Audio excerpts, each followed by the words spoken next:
Ultra quick intro folks, we've done red, yellow and black armour so far. It's time for white. It's a toughie, so let's get into it. I primed this Space Marine with Citadel Grey Seer. It's a cooler white primer, and since these particular Marines are push fit, I figured I'd just take the arms off and fix up some of the parts where the primer didn't quite reach with some brush on polyurethane light grey primer from Vallejo. I'm doing this on the barer plastic parts, but I don't need good coverage here, just something so that when I paint on the next layer, it sticks all right.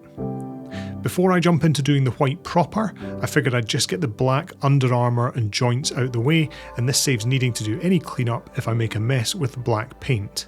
They're the lowest, most inner parts on the Mini, so getting them solid before working my way outwards made the most sense. Then it was time for a layer of white. Well, grey, actually.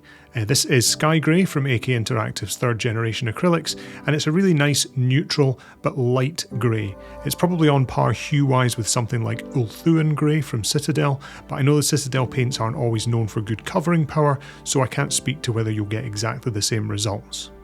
When I was done, it was basically still super white, not a bad thing, but we don't really have any contrast in the shadows or the recesses.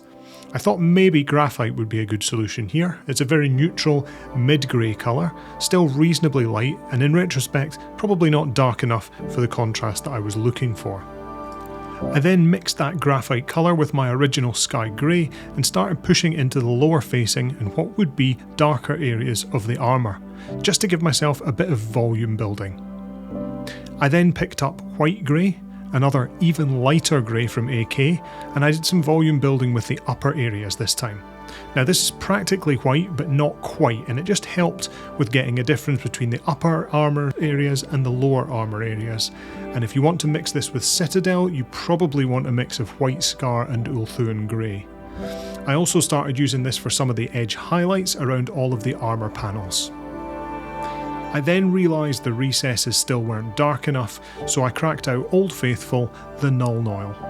Using this less as an overall shade and more like a panel liner, I carefully put this into the obvious recesses with a smaller brush.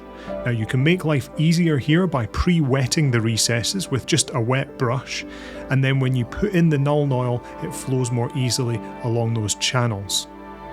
I could probably still go darker here, and the reality is you can probably skip the graphite shading part and replace it with this part, or even something like Basilicanum Grey if you want to go deeper on those recesses.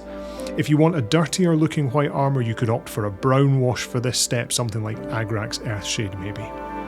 Lastly, I grabbed some pure white and I did the upper edge highlights. Now looking at this, there is a bit of contrast going on here, but you could push that contrast further if you wanted.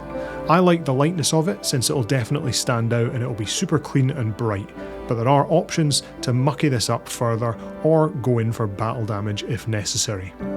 I slapped some colour on the rest of the bits, or most of them anyway. I didn't go wild with it, but I got the face and some metals done, plus some red markings for the white scars. Let's just ignore the lack of edges on the gun and the white leather strap and all that. This was about the armour after all, and I just wanted to give you some context on the miniature. Hopefully this has been a handy tutorial and maybe given you some fodder or ideas for your own approach to painting white armour. If not, that's fine. Feel free to let me know your white armour recipe in the comments. Thanks again for watching, and I will see you next time.